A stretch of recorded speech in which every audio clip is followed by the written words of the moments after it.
Goodness ടെലിവിഷൻ്റെ ബൈബിളിലൂടെ ഒരു തീർത്ഥാടനം എന്ന വചന പഠന പദ്ധതിയിലേക്ക് ഏവർക്കും സ്വാഗതം.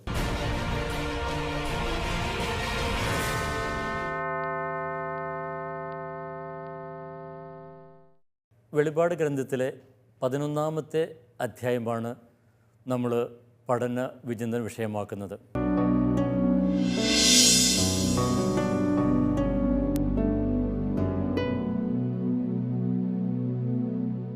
കഴിഞ്ഞ ക്ലാസ്സിൽ 11-ാം അധ്യായം 1-2 വാക്യങ്ങൾ നമ്മൾ കണ്ടിരുന്നു.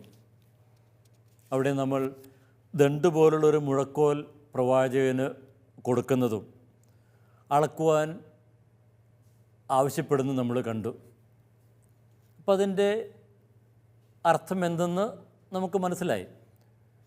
അളക്കുക എന്ന് പറയുമ്പോൾ അത് ദൈവിക സംരക്ഷണമാണ് അർത്ഥമാക്കുന്നത്. എന്നാൽ അതോടൊപ്പം തന്നെ പുറംമുറ്റം ഒഴിച്ചിടുന്നതിനെക്കുറിച്ചും ഇവിടെ പറയുന്നുണ്ട്. എന്താണ് അർത്ഥമാക്കുന്നത്? ഈ ദൈവജനം കടന്നു പോകുന്ന സഹനത്തിൻ്റെ നാളുകളാണ് സൂചിപ്പിക്കുക. അപ്പോൾ അവർ 42 മാസം ഈ സഹനങ്ങളിലൂടെ കടന്നു പോകും. ഈ വിശുദ്ധ നഗരം ചവിട്ടി മെതിക്കപ്പെടും എന്ന് നമ്മൾ കണ്ടു. ഇനി തുടർന്ന് ഇവിടെ അവതരിപ്പിക്കപ്പെടുന്നത് 2 സാക്ഷികളുടെ വിവരണമാണ്. 3-ാമത്തെ വാക്യം ഇപ്രകാരം ആരംഭിക്കുന്നു: ചാക്കൊടുത്ത് 1260 ദിവസം പ്രവചിക്കാൻ ഞാൻ എൻ്റെ 2 സാക്ഷികളെ ചുമതലപ്പെടുത്തും. 2 സാക്ഷികളുടെ വിവരണം. അപ്പോൾ നമ്മൾ ആദ്യം അളക്കുവാനായിട്ട് ഗ്രന്ഥകാരനോട് ക്രിസ്തു പറയുന്നുണ്ടെങ്കിലും അളക്കുന്നതായിട്ടൊന്നും കാണുന്നില്ല. പിന്നെ തുടർന്ന് പ്രവചിക്കുവാനായിട്ടുള്ള ആ ഒരു ആഹ്വാനമാണ് നമ്മൾ കാണുക. 10-ാമത്തെ അധ്യായത്തിൻ്റെ അവസാനം പ്രവാചക വിളിയെക്കുറിച്ച് നമ്മൾ കണ്ടു. ജനതകളെക്കുറിച്ച്, ഭാഷകളെക്കുറിച്ച് പ്രവചിക്കണം എന്ന് ഉള്ള ഒരു സന്ദേശം അവിടെ കൊടുക്കുന്നുണ്ട്. അപ്പോൾ ആ ഒരു സന്ദേശത്തിൻ്റെ തുടർച്ച നമുക്കിവിടെ കാണുവാനായിട്ട് സാധിക്കും. ഇപ്പോൾ 11-ാമത്തെ അധ്യായം അത് 10-ാമത്തെ അധ്യായത്തിലുള്ള ആ ഒരു ഇടവേളയുടെ തുടർച്ചയായിട്ട് നമുക്ക് കാണാം. നമുക്ക് അറിയാം, 6-ാമത്തെ കാഹളത്തിന് ശേഷമാണ് 10-ാമത്തെ അധ്യായത്തിലുള്ള പ്രവാചക വിളി വരുന്നത്. പിന്നെ 7-ാമത്തെ കാഹളം അത് വിവരിക്കുന്നത് 11-ാമത്തെ അധ്യായത്തിൻ്റെ അവസാന ഭാഗത്താണ്. അപ്പോൾ അതിനിടയ്ക്കുള്ള ഒരു ഇടവേളയാണ് ഈ 10-ാമത്തെ അധ്യായവും 11-ാമത്തെ അധ്യായത്തിലെ ആദ്യ ഭാഗവും. തുടർന്ന് വീണ്ടും ഈ ഇടവേള 12-ാമത്തെ അധ്യായത്തിൽ തുടരുന്നത് നമ്മൾ കാണുന്നുണ്ട്. അപ്പോൾ ഈ 2 സാക്ഷികളെക്കുറിച്ചുള്ള വിവരണം അത് വെളിപാട് ഗ്രന്ഥത്തിൽ വളരെ പ്രധാനപ്പെട്ടത് തന്നെയാണ്. ഇനി ഇതിലേക്ക്, ഈ വിളിയിലേക്ക് വരുന്നതിന്, പ്രവാചക വിളിയിലേക്ക് വരുന്നതിന് മുമ്പ് കഴിഞ്ഞ ക്ലാസ്സിൽ സൂചിപ്പിച്ച ആ ആരാധനയെക്കുറിച്ച്, ആരാധന സമൂഹത്തെക്കുറിച്ച് 1-2 കാര്യങ്ങൾ കൂടി പറയുന്നത് നല്ലതായിരിക്കും. കാരണം നമുക്കറിയാം, വെളിപാട് ഗ്രന്ഥം ആരാധന സമൂഹത്തെ ലക്ഷ്യം വെച്ചുള്ളതാണ്. അല്ലാതെ ലോകാവസാനം എപ്രകാരമായിരിക്കും എന്ന് ചിന്തിക്കുന്നവർക്ക് വേണ്ടിയിട്ടുള്ള സന്ദേശങ്ങളൊന്നുമല്ല വെളിപാട് ഗ്രന്ഥത്തിലുള്ളത്. അത് ആരാധന സമൂഹത്തെ ഉദ്ദേശിച്ചുള്ളത് തന്നെയാണ്. അപ്പോൾ നമ്മൾ 1-ാമത്തെ 2-ാമത്തെ വാക്യങ്ങളിൽ ആരാധന സമൂഹത്തിന് കൊടുക്കുന്ന ആ സംരക്ഷണത്തെക്കുറിച്ച് പറഞ്ഞു. ഇപ്പം എന്തുകൊണ്ടാണ് ഈ ആരാധന സമൂഹത്തെക്കുറിച്ച് പറയുന്നത്? ഇവിടെ ആരാധന സമൂഹത്തെ മുഴുവൻ ദൈവത്തിൻ്റെ ആലയമായിട്ട് ഇവിടെ അവതരിപ്പിക്കുന്നു. ആ ആലയത്തിന് കൊടുക്കുന്ന സംരക്ഷണത്തെക്കുറിച്ച് സൂചിപ്പിക്കുന്നു. ഇനി ഇവരെ, ആരാധന സമൂഹത്തെ ദൈവത്തിൻ്റെ ആലയമായി ചിത്രീകരിക്കുന്നതിന് വേറെയും ചില കാരണങ്ങളൊക്കെയുണ്ട്. ആദ്യത്തെ ക്ലാസ്സിൽ, കഴിഞ്ഞ ക്ലാസ്സിൽ സൂചിപ്പിച്ചായിരുന്നു, ഈ ആരാധന സമൂഹം അവർ ദൈവത്തിൻ്റെ ആലയത്തിലെ സ്തംഭങ്ങളാണ് എന്ന്. 3-ാമത്തെ അധ്യായത്തിൽ 12-ാമത്തെ വാക്യം. അപ്പോൾ അതിന് ഉള്ള ഒരു വിശാലമായിട്ടുള്ള ഒരു അവതരണമാണ് ഇവിടെ കൊടുത്തിരിക്കുക. അപ്പോൾ അവർ ദേവാലയത്തിലെ സ്തംഭങ്ങൾ മാത്രമല്ല, ദൈവത്തിൻ്റെ ആലയം തന്നെയാണ്. അതായത് ദൈവം അവരിൽ വസിക്കുന്ന, അവരുടെ ഇടയിലുണ്ട് എന്നത് ഇവിടെ സൂചിപ്പിക്കപ്പെടുന്നു. ഇനി ഇതിൻ്റെ വിശാലമായിട്ടുള്ള അർത്ഥം എന്താണ്? യഥാർത്ഥ സ്വർഗീയ ആരാധനയുടെ ഭൗമിക പതിപ്പാണ് ഈ ഭൗമിക തലത്തിലുള്ള ആരാധന സമൂഹം എന്നത്. അതായത് യേശുവിനെ അനുഗമിക്കുന്നവരിലാണ് സ്വർഗത്തിലുള്ള ആരാധനയുടെ ഭൗമിക പതിപ്പ് നമുക്ക് കാണുവാനായിട്ട് സാധിക്കുന്നത്.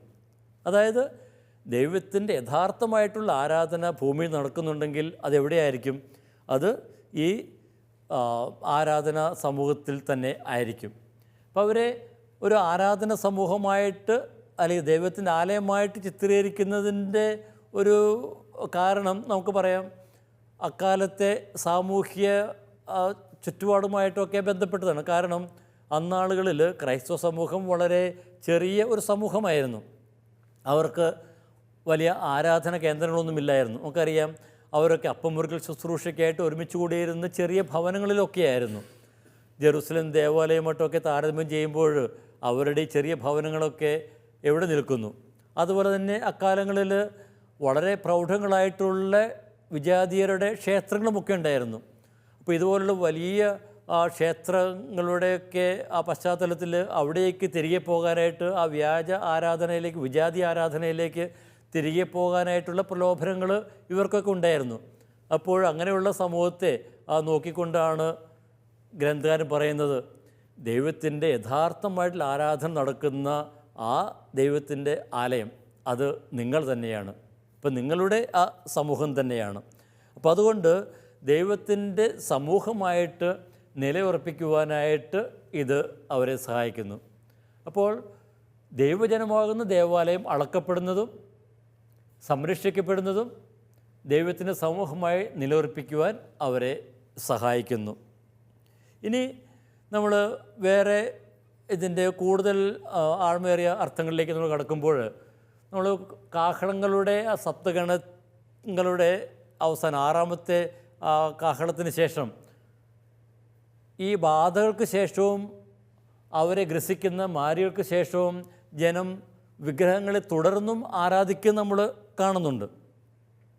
അപ്പോൾ വിജാതീയ ജനത തുടർന്നും ആരാധിക്കുന്നത് വിഗ്രഹങ്ങളൊക്കെയാണ്. അപ്പോൾ ആ ഒരു പശ്ചാത്തലത്തിൽ പറയുന്നു, യേശുവിനെ അനുഗമിക്കുന്നവരുടെ സമൂഹത്തിലാണ് യഥാർത്ഥ ആരാധന. അപ്പോൾ ആ കാഹളങ്ങളുടെ ആ വിവരണത്തിൻ്റെ ആ പശ്ചാത്തലത്തിൽ പറയുന്നു, ആ വിഗ്രഹാരാധനയിൽ നിന്ന് വ്യത്യസ്തമായിട്ട് ഇവർ തന്നെയാണ് യഥാർത്ഥ ആരാധന നടക്കുന്ന ദൈവത്തിൻ്റെ ആലയം. അപ്പോൾ ദൈവത്തിൻ്റെ ആലയമായിട്ട് നിലകൊള്ളാനായിട്ട്, അതിൽ അവർക്ക് അഭിമാനിക്കുവാനായിട്ട് ഉള്ള ആ ഒരു ആഹ്വാനമാണ് യോഹന്നാൻ ഈ ഒരു ഭാഗത്തൂടെ അവരുടെ മുന്നിൽ അവതരിപ്പിക്കുന്നത്. പിന്നെ അതുപോലെ തന്നെ ഇസ്രായേൽ പാരമ്പര്യത്തിലും ഇവർക്ക് ഒരു പ്രത്യേക സ്ഥാനം ഈ ഒരു ആശയം വഴി നൽകുന്നുണ്ട്. നമുക്കറിയാം, ഇസ്രായേൽ സമൂഹം ഏകദൈവത്തെ ആരാധിച്ചിരുന്ന ഒരു സമൂഹമാണ്. ഏകദൈവത്തെ ആരാധിക്കുമ്പോൾ ആ ആരാധനയ്ക്കായിട്ട് ഒരു ആലയം മാത്രമേ ഉണ്ടാകാൻ പാടുള്ളൂ. അങ്ങനെയാണ് ജെറുസലേം ദേവാലയത്തിൽ മാത്രമായിരുന്നു അവർ ദൈവത്തെ ആരാധിച്ചിരുന്നത്. പക്ഷേ ആ ആലയം അത് തകർക്കപ്പെടുന്നു. ഇനി അങ്ങനെ ഒരു ആലയമില്ല. അപ്പോൾ ഇനി എവിടെയാണ് ആ ദൈവത്തിന് യഥാർത്ഥ ആരാധന നടക്കുന്ന ആ സ്ഥലം? അത് ഈ ക്രൈസ്തവ സമൂഹം തന്നെയാണ്. അപ്പോൾ ആരാധന നടക്കുന്ന ആലയം വിശ്വാസികളുടെ സമൂഹമാണ് എന്ന് നാം കാണുന്നു. അപ്പോൾ അതുകൊണ്ട് തന്നെ ഈ ആലയത്തെ അളക്കുക എന്ന് പറയുമ്പോൾ ഈ ആരാധന സമൂഹത്തെ സംരക്ഷിക്കുക എന്നത് തന്നെയാണ്. അപ്പോൾ അതുകൊണ്ട് തന്നെ ഈ ഇസ്രായേൽ പാരമ്പര്യമനുസരിച്ച് അവർക്ക് നഷ്ടമായ ആ ജെറുസലേം ദേവാലയം, അപ്പോൾ അതിൻ്റെ ഭൗമികമായിട്ടുള്ള ഒരു പതിപ്പ് തന്നെയാണ് ഈ ആരാധന സമൂഹം, ക്രൈസ്തവ സമൂഹം എന്ന് യോഹന്നാൻ ഇവിടെ ഓർമ്മപ്പെടുന്നു. അപ്പോൾ ദൈവത്തിൻ്റെ ആലയമായിട്ട് സഭയെ കാണുകയും ആ സഭയ്ക്ക് നൽകുന്ന സംരക്ഷണവുമൊക്കെയാണ് യോഹന്നാൻ ആദ്യ ഭാഗത്ത് ഇവിടെ അവതരിപ്പിക്കുക. അപ്പോൾ ഇതിൻ്റെ പശ്ചാത്തലത്തിലാണ് പിന്നീട് പ്രവാചക ദൗത്യത്തിലേക്ക് നമ്മൾ കടക്കുന്നത്. അപ്പോൾ ഇവിടെ നമ്മൾ മൂന്നാമത്തെ വാക്യത്തിൽ നമ്മൾ കണ്ടു, ഇവിടെ ചാക്കൊടുത്ത് 1260 ദിവസം പ്രവചിക്കുവാനായിട്ട് 2 സാക്ഷികളെ ചുമതലപ്പെടുത്തുന്നതാണ് നമ്മൾ കാണുക. അപ്പോൾ ഈ സഭയുടെ സംരക്ഷണം ലഭിക്കുന്ന ആ സഭയുടെ വേറൊരു വശമാണ് സാക്ഷികളുടെ വിവരണത്തിലൂടെ അവതരിപ്പിക്കുന്നത്. അപ്പോൾ 2 സാക്ഷികൾക്ക് പ്രവചിക്കുവാനായിട്ട് ദൗത്യം നൽകപ്പെടുന്നു. അപ്പോൾ ദൈവമാണ് ഈ ചുമതല അവർക്ക് നൽകുന്നത്. അപ്പോൾ സാക്ഷ്യം പ്രവചിക്കുക എന്നുള്ള ദൗത്യം ഇവർക്ക് നൽകുന്നു. അപ്പോൾ എന്താണ് ഈ ദൗത്യം എന്ന് പറയുന്നത്? അത് രക്ഷാകര ദൗത്യത്തിൽ സഭാസമൂഹം പൂർത്തിയാക്കേണ്ട ദൗത്യം തന്നെയാണത്. ഇപ്പോൾ ആരാധന സമൂഹത്തിൽ ലഭിക്കുന്ന വലിയൊരു ദൗത്യം തന്നെയാണ് നമ്മൾ തുടർന്ന് കാണുവാനായിട്ട് പോകുന്നത്. ഇനി നമ്മൾ 6-ാമത്തെ അധ്യായമായിട്ട് ഇതിനെ നമുക്കൊന്ന് ബന്ധിപ്പിക്കുവാനായിട്ട് സാധിക്കും. അപ്പോൾ 6-ാമത്തെ അധ്യായത്തിൽ 5-ാമത്തെ മുദ്രയിൽ നമ്മൾ കേൾക്കുന്നുണ്ട്, ഇനി ബലിപീഠത്തിന് കീഴിൽ നിന്നുള്ളവരുടെ ആ ഒരു രോദനമാണ്. ഇത് എത്ര നാൾ ഇനി ഇത് തുടരും? എത്ര നാൾ ഇവർ കാത്തിരിക്കണം ദൈവത്തിൻ്റെ വിധി നടപ്പാക്കുവാനായിട്ട്? അപ്പോൾ കൊടുക്കുന്ന ഒരു ഉത്തരമുണ്ട്, ഇവരുടെ എണ്ണം പൂർത്തിയാകുന്നത് വരെ. അപ്പോൾ ബലിപീഠത്തിന് കീഴേ ഉള്ളവരുടെ കൂട്ടത്തിൽ പെടാനായിട്ട് ഇനിയും കുറേ പേര് കൂടി ബാക്കിയുണ്ട്. അപ്പോൾ അവരുടെ എണ്ണം പൂർത്തിയാകുന്നത് വരെ അവർ കാത്തിരിക്കണമെന്ന് പറയുന്നു. അപ്പോൾ എന്താണ് എണ്ണം പൂർത്തിയാകുക എന്ന് പറയുമ്പോൾ അർത്ഥമാക്കുന്നത്? അതിൻ്റെ അർത്ഥമാണ് ഈ 11-ാമത്തെ അധ്യായത്തിൽ നമ്മൾ കാണുക. അതായത് ആ ബലിപീഠത്തിൻ്റെ കീഴേ വരാനുള്ളവർ ആരാണവർ? രക്തസാക്ഷികളാണ്. രക്തസാക്ഷികൾ എന്ന് വെച്ചാൽ യേശുവിന് വേണ്ടി ജീവിച്ച് യേശുവിന് വേണ്ടി ജീവൻ സമർപ്പിച്ചവർ. എപ്രകാരമാണ് അവർ ആ ജീവൻ കൊടുക്കുവാനായിട്ട് അവർ ഇടയാകുന്നത്?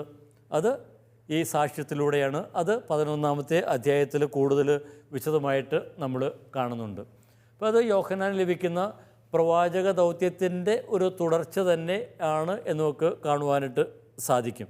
ഇപ്പോൾ യോഹന്നാൻ അവിടെ പ്രവചിക്കുവാനായിട്ട് ഉള്ള ആ ഒരു ചുരുൾ നൽകപ്പെടുന്നു, വായിൽ മധുരിക്കുന്നു, ഉദരത്തിൽ അത് കയ്പായിട്ട് മാറുന്നു. ഇപ്പോൾ സാക്ഷികളെക്കുറിച്ച് പറയുമ്പോൾ അവർക്ക് കൊടുക്കുന്ന അവരുടെ വലിയ അധികാരങ്ങളെക്കുറിച്ചൊക്കെ പറയുന്നുണ്ട്. നമുക്കതിനെക്കുറിച്ച് കൂടുതൽ വിശദമായിട്ടൊക്കെ കാണാം. പക്ഷേ അതിൻ്റെ അവസാനം, ആ വിവരണത്തിൻ്റെ അവസാനം ഒരു മൃഗം കയറുമെന്ന് ഇവരെ വധിക്കുന്നതും നമ്മൾ കാണുന്നുണ്ട്. അപ്പോൾ അത് ഈ 10-ാമത്തെ അധ്യായത്തിലെ ആശയത്തോട് ചേർന്ന് പോകുന്ന ഒരു വിവരണം തന്നെയാണ്. അപ്പോൾ നമ്മൾ 11-ാമത്തെ അധ്യായത്തിൽ 2 സാക്ഷികളുടെ വിവരണത്തിലൂടെ കടന്നു പോകുമ്പോൾ ഒരു ഉപമ പോലെ അത് അവതരിപ്പിച്ചിരിക്കുന്നത് നമുക്ക് കാണുവാനായിട്ട് സാധിക്കും. തിന്മയുടെ ലോകവുമായിട്ടുള്ള സഭയുടെ പോരാട്ടം വിശ്വം നിറഞ്ഞു നിൽക്കുന്ന ക്യാൻവാസിൽ വരച്ചു വെക്കുകയാണ് ഇവിടെ ഗ്രന്ഥകാരൻ ചെയ്യുന്നത്. ഇപ്പോൾ ഇവിടെ തിന്മയുടെ ആ സംവിധാനങ്ങളുമായിട്ടുള്ള ഒരു പോരാട്ടം, പിന്നീട് അത് ബാബിലോണിൻ്റെ ചിത്രത്തിലൂടെ അത് കൂടുതൽ വിശാലമായ ക്യാൻവാസിൽ അത് ചിത്രീകരിക്കുന്നുണ്ട്. അപ്പോൾ ദൈവത്തിൽ നകന്നു നിൽക്കുന്ന ജനത്തെ ആണ് റോമും ബാബിലോണും ഒക്കെ സൂചിപ്പിക്കുന്നത്. അപ്പോൾ അവരുമായിട്ടുള്ള പോരാട്ടം തന്നെയാണ് ഇവിടെ പിന്നീട് നമ്മൾ കാണുക. ഇനി ഈ വിവരണത്തിൽ 2 സാക്ഷികളുടെ വിവരണത്തിൽ നമ്മൾ പൊതുവെ നോക്കുമ്പോൾ 3 ഭാഗങ്ങൾ ഉള്ളതായിട്ട് നമുക്ക് കാണുവാനായിട്ട് സാധിക്കും. അപ്പോൾ അതിൽ 3-ാമത്തെ വാക്യം മുതൽ 6-ാമത്തെ വാക്യം വരെ. അപ്പോൾ അവിടെ സാക്ഷികളെക്കുറിച്ച് 2 സാക്ഷികളെക്കുറിച്ചാണ് പറയുന്നത്. അവർക്കുള്ള ശക്തിയും പ്രതാപവും ഒക്കെയാണ് ഇവിടെ വിവരിക്കുന്നത്. പിന്നെ അതേ തുടർന്ന് തിന്മയുടെ ശക്തികൾ ഇവരുടെ മേൽ ആധിപത്യം സ്ഥാപിക്കുന്നത് കാണുന്നു. 7 മുതൽ 10 വരെയുള്ള വാക്യങ്ങളിലാണ് നമ്മൾ കാണുക. അപ്പോൾ ആദ്യം സാക്ഷികളുടെ പ്രതാപം, പിന്നീട് ഈ സാക്ഷികളെ ഇവർ ആ തിന്മയുടെ ശക്തികൾ കീഴടക്കും നമ്മൾ കാണുന്നു. പിന്നെ ഇതിൻ്റെ അവസാന ഭാഗത്ത് 11 മുതൽ 13 വരെയുള്ള ഭാഗത്ത് സാക്ഷികൾ സ്വർഗത്തിലേക്ക് എടുക്കപ്പെടുന്നതും പിന്നീട് ഇവരെ എതിർത്തവർ അവരൊക്കെ മാനസാന്തരപ്പെടുന്നതും നമ്മൾ കാണുന്നുണ്ട്. ഇപ്പോൾ 3 ഘട്ടങ്ങളായിട്ട് ഈ സാക്ഷികളെക്കുറിച്ച് പറയുന്നു. അവരുടെ ശക്തിയും പ്രതാപവും ആദ്യ ഭാഗത്ത്, പിന്നെ 2-ാമത്തെ ഭാഗത്ത് ഇവരുടെ മേൽ തിന്മയുടെ ശക്തികൾ ആധിപത്യം സ്ഥാപിക്കുന്നു, പിന്നീട് ഈ സാക്ഷികളുടെ വിജയവും, പിന്നെ ഇവരെ എതിർക്കുന്നവർ മാനസാന്തരപ്പെടുന്നു നമ്മളിവിടെ കാണുന്നുണ്ട്. ഇനി ഈ 3 ഭാഗങ്ങളും നമ്മൾ 3 ഘട്ടങ്ങളായിട്ട് ആയിട്ടല്ല നമ്മളിതിനെ കാണേണ്ടത്. അത് 3ഉം നമ്മൾ ഒരുമിച്ച് തന്നെയാണ് കാണേണ്ടത്. ഇതൊക്കെ നമ്മുടെ ജീവിതത്തിൽ ചരിത്രത്തിലൊക്കെ എന്നും നടന്നുകൊണ്ടിരിക്കുന്ന കാര്യങ്ങൾ 3 തലത്തിൽ അവതരിപ്പിക്കുന്നത് മാത്രം. അപ്പോൾ കൊടുക്കുന്ന സാക്ഷ്യം നൽകുന്നവരുടെ മേലുള്ള തിന്മയുടെ ശക്തികളുടെ ആ ഒരു ആധിപത്യവും, പിന്നീട് ഇതേ തുടർന്ന് ആ ശക്തികൾ മാനസാന്തരപ്പെടുന്നതൊക്കെ എന്നും നടന്നുകൊണ്ടിരിക്കുന്ന കാര്യങ്ങൾ തന്നെ. അപ്പോൾ അപ്രകാരമാണ് നമ്മൾ ഇതിനെ കാണേണ്ടത്. ഇനി ഇവിടെ നമ്മൾ 10-ാമത്തെ അധ്യായത്തിൻ്റെ അവസാന ഭാഗവുമായിട്ട് ബന്ധിപ്പിക്കുമ്പോൾ ഇതിൻ്റെ അർത്ഥം കുറച്ചുകൂടി നമുക്ക് ആഴത്തിൽ മനസ്സിലാക്കാൻ സാധിക്കും. 10-ാമത്തെ അധ്യായത്തിൻ്റെ അവസാനം ജനതകളെക്കുറിച്ച്, ഭാഷകളെക്കുറിച്ച് പ്രവചിക്കണമെന്ന് പറയുന്നുണ്ട്. അതായത് നമ്മൾ പറഞ്ഞായിരുന്നു, ജനതകളെക്കുറിച്ച് പ്രവചിക്കുമെന്ന് പറയുമ്പോൾ അവരെപ്പറ്റി പറയുന്നതല്ല, അവരോട് പ്രവചിക്കുക എന്നാണ് അർത്ഥമാക്കുന്നതെന്ന് നമ്മളോട് സൂചിപ്പിച്ചായിരുന്നു. ഇനി അവരോട് പ്രവചിച്ചതിന്, അവർക്ക് സാക്ഷ്യം നൽകിയതിന് എന്ത് ഫലമാണ് ഉള്ളത്? അതാണ് 11-ാമത്തെ അധ്യായത്തിൻ്റെ അവസാനം നമ്മൾ കാണുക. അപ്പോൾ അവർ മാനസാന്തരപ്പെടുന്ന വിവരണം നമ്മൾ കാണുന്നുണ്ട്. അപ്പോൾ ഈ അധ്യായം 11-ാമത്തെ അധ്യായത്തിൽ ഉള്ള പല ആശയങ്ങളും തുടർന്നുള്ള ഭാഗത്ത് അത് നമ്മൾ വീണ്ടും കൂടുതൽ കാണുന്നുണ്ട്. ഇപ്പോൾ തിന്മയുടെ ശക്തികളെക്കുറിച്ചുള്ള വിവരണം നമ്മളിവിടെ കാണുന്നു. ഇനി അത് 12-ാമത്തെ അധ്യായത്തിൽ വരുമ്പോൾ അത് വ്യാളിയുടെ രൂപത്തിൽ വരുന്നു. പിന്നീട് 13-ാമത്തെ അധ്യായം മുതൽ വീണ്ടും അതിൻ്റെ വിശാലമായിട്ടുള്ള ഒരു വിവരണം നമ്മൾ കാണുന്നു. പിന്നെ മൃഗത്തിൻ്റെ വിവരണം 17-ാമത്തെ അധ്യായത്തിൽ, പിന്നെ 19-ാമത്തെ അധ്യായത്തിലൊക്കെ കാണുന്നുണ്ട്. പിന്നെ അതുപോലെ തന്നെ മഹാനഗരത്തെക്കുറിച്ചുള്ള ആ ഒരു സൂചന അത് ബാബിലോണിൻ്റെ ചിത്രത്തിൽ, 17-ാം അധ്യായത്തിലുള്ള ചിത്രത്തിൽ നമ്മൾ കാണുന്നുണ്ട്. പിന്നെ ഇവിടെ സൂചിപ്പിക്കുന്ന ആ സമയം 1260 ദിവസം, അത് തന്നെ 12-ാമത്തെ അധ്യായത്തിലും അത് വീണ്ടും ആവർത്തിക്കപ്പെടുന്നുണ്ട്. അവിടെ സമയങ്ങളും സമയത്തിൻ്റെ പകുതിയും എന്നുള്ള ആ ഒരു പ്രയോഗം കൂടി നമുക്കിവിടെ കാണുവാനായിട്ടൊക്കെ സാധിക്കുന്നു. പിന്നെ അതുപോലെ തന്നെ സാക്ഷികൾ ഇവിടെ ഉയർപ്പിക്കപ്പെടുന്ന ഒരു രംഗമുണ്ട് 11-ാമത്തെ അധ്യായത്തിൽ. അപ്പോൾ അത് നമ്മൾ പിന്നീട് 20-ാമത്തെ അധ്യായത്തിലേക്ക് വരുമ്പോൾ അത് ആ ഉയർപ്പിക്കുന്നതിനെക്കുറിച്ചുള്ള ആ കാര്യങ്ങൾ, വിവരണങ്ങൾ വീണ്ടും നമ്മൾ ഇവിടെ കാണുന്നു. അപ്പോൾ 11-ാമത്തെ അധ്യായം അത് 2 സാക്ഷികളെക്കുറിച്ചാണ്. അതിൻ്റെ അർത്ഥം, അതിൻ്റെ ആശയങ്ങൾ എന്ത് എന്ന് നമുക്ക് ഇനി കൂടുതൽ വ്യക്തമായിട്ട് നമുക്ക് കാണുവാനായിട്ട് ശ്രമിക്കാം. നമുക്ക് ഇനി ഇതിലെ ഓരോ വാക്കുകളെടുത്ത് നമുക്ക് വിശദീകരിക്കാം. ചാക്കൊടുത്ത് 1260 ദിവസം പ്രവചിക്കാൻ ഞാൻ എൻ്റെ 2 സാക്ഷികളെ ചുമതലപ്പെടുത്തും. ഇപ്പോൾ ഇവിടെ കടന്നു വരുന്നത് 2 സാക്ഷികളാണ്. ഇപ്പോൾ 2 സാക്ഷികൾ, ഇപ്പോൾ ഈ 2 സാക്ഷികൾ നമുക്കറിയാം അവരെ ഒരുമിച്ചാണ് ഇവിടെ അവതരിപ്പിക്കുക. അതെ, പിന്നീട് ഇവർ ഒരുമിച്ച് സാക്ഷ്യം നൽകുന്നതിനെക്കുറിച്ച് പറയുന്നു. പിന്നീട് ഇവർ 2 പേരെയും മൃഗം വന്ന് കൊല്ലുന്നത് നമ്മളിവിടെ കാണുന്നുണ്ട്. അപ്പോൾ അതിനുശേഷം സ്വർഗത്തിലേക്ക് എടുക്കപ്പെടുന്നതും ഒരുമിച്ച് തന്നെയാണ്. അപ്പോൾ ഈ 2 സാക്ഷികളെയും ഒരുമിച്ച് തന്നെയാണ് നമ്മൾ കാണേണ്ടത്. അപ്പോൾ അതൊരു 2 വ്യക്തികളെയല്ല, ഒരു സമൂഹത്തെയാണ് എന്ന് വേണമെങ്കിൽ നമുക്ക് പറയാം. അപ്പോൾ ആരാണ് എന്നുള്ളത് നമുക്ക് പിന്നീട് നമുക്ക് വിശദമായിട്ട് നമുക്ക് കാണാം. പിന്നെ എന്തുകൊണ്ടാണ് 2 സാക്ഷികളെന്ന് പറയുന്നത്? അത് 3 സാക്ഷികളെന്ന് പറഞ്ഞാൽ പോരെ? അല്ല, ഒരു സാക്ഷി എന്ന് പറയാൻ പാടില്ലേ? അപ്പോൾ 2 സാക്ഷികളെന്ന് പറയുന്നത്, അപ്പോൾ അതും പഴയ നിയമത്തിൻ്റെ ഒരു പശ്ചാത്തലം നമുക്കിവിടെ കാണുവാനായിട്ട് സാധിക്കും. ഞാൻ വെളിപാട് ഗ്രന്ഥത്തെക്കുറിച്ച് നമ്മൾ അതിൻ്റെ ആരംഭ ക്ലാസ്സുകളിലൊക്കെ നമ്മൾ കണ്ടായിരുന്നു. പഴയ നിയമത്തിലുള്ള ഒത്തിരിയേറെ സൂചനകൾ ഇവിടെയുണ്ട്. അപ്പോൾ ഇതിലുള്ള പല പ്രയോഗങ്ങളുടെയും അർത്ഥം അറിയണമെങ്കിൽ നമ്മൾ പഴയ നിയമത്തിലേക്ക് ചെല്ലേണ്ടിയിരിക്കുന്നു. പഴയ നിയമത്തിലുള്ള പ്രധാനപ്പെട്ട ഒരാശയമാണ്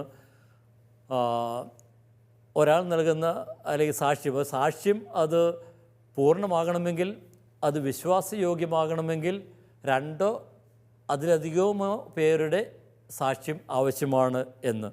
ഉദാഹരണം സംഖ്യ 35-30, നിയമാവർത്തനം 17-6, 19, 15 തുടങ്ങിയ വാക്കുകൾ നമ്മൾ കാണുന്നു. അപ്പോൾ 2 പേരുടെ സാക്ഷ്യം ആവശ്യമാണ്. യോഹന്നാൻ്റെ സുവിശേഷത്തിലും നമ്മൾ ഈ ഒരു സൂചന ഒക്കെ കാണുന്നുണ്ട്.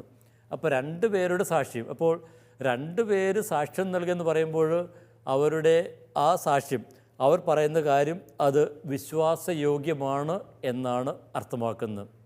അപ്പോൾ ഇവർ നൽകുന്നത് അത് നമുക്ക് വിശ്വസിക്കുവാനായിട്ട് സാധിക്കും. അപ്പോൾ അതാണ് ഈ 2 സാക്ഷികൾ എന്ന് പറയുമ്പോൾ അർത്ഥമാക്കുന്നത്. ഇനി ഇവിടെ 2 സാക്ഷികളെക്കുറിച്ച് പറയുമ്പോൾ നമ്മളൊരു കാര്യം ശ്രദ്ധിക്കണം. ഇവരെക്കുറിച്ച് വ്യത്യസ്തങ്ങളായിട്ടുള്ള കാര്യങ്ങൾ പറയുന്നത്. 2 സാക്ഷികൾ പ്രവചിക്കുന്നതിനെക്കുറിച്ച് പറയുന്നു, പിന്നീട് അവരെക്കുറിച്ച് പറയുന്നു ഇവരുടെ സാക്ഷ്യം നിറവേറ്റി കഴിയുമ്പോൾ, അതായത് പിന്നെ ഇവരെക്കുറിച്ച് പറയുന്നു, ഈ പ്രവാചകർ, അതായത് പ്രവചിക്കുക, സാക്ഷ്യം നൽകുക, സാക്ഷികൾ, പ്രവാചകർ എന്നീ പദങ്ങൾ ഇടകലർത്തിയാണ് ഉപയോഗിച്ചിരിക്കുന്നത്. എന്ന് വെച്ചാൽ രണ്ടിനും ഏകദേശം ഒരേ അർത്ഥം തന്നെയാണുള്ളത്. അപ്പോൾ പ്രവചിക്കുക എന്ന് പറയുമ്പോൾ അതിൻ്റെ അർത്ഥം എന്താണ്? അത് സാക്ഷ്യം നൽകുക എന്ന് തന്നെയാണ്.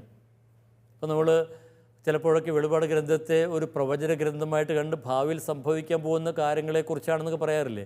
പക്ഷെ അതല്ല ഇവിടെ അർത്ഥമാക്കുക. ഇവിടെ പ്രവചിക്കുക എന്ന് പറയുമ്പോൾ അർത്ഥമാക്കുന്നത് സാക്ഷ്യം നൽകുക എന്നാണ്. അപ്പോൾ അതിനെക്കുറിച്ച് കൂടുതൽ കാണാം. ഇനി ഇവർ ചാക്കൊടുത്ത് പ്രവചിക്കാൻ എന്ന് പറയുമ്പോൾ എന്താണ് അർത്ഥമാക്കുക? ചാക്കൊടുത്ത്, അതും പഴയ നിയമത്തിൻ്റെ പശ്ചാത്തലത്തിൽ തന്നെയാണ് നമ്മൾ ഇത് മനസ്സിലാക്കേണ്ടത്. അപ്പോൾ ചാക്ക് അത് പരുവരുത്ത വസ്ത്രത്തെയാണ് സൂചിപ്പിക്കുന്നത്. പ്രവാചകരുടെ പരുവരുത്ത വസ്ത്രം. മർക്കോസിൻ്റെ സുവിശേഷത്തിൽ 1:6 സ്നാപയോഹനം ധരിക്കുന്ന പരുവരുത്ത വസ്ത്രത്തെക്കുറിച്ച് ഒക്കെ സൂചിപ്പിക്കുന്നുണ്ട്.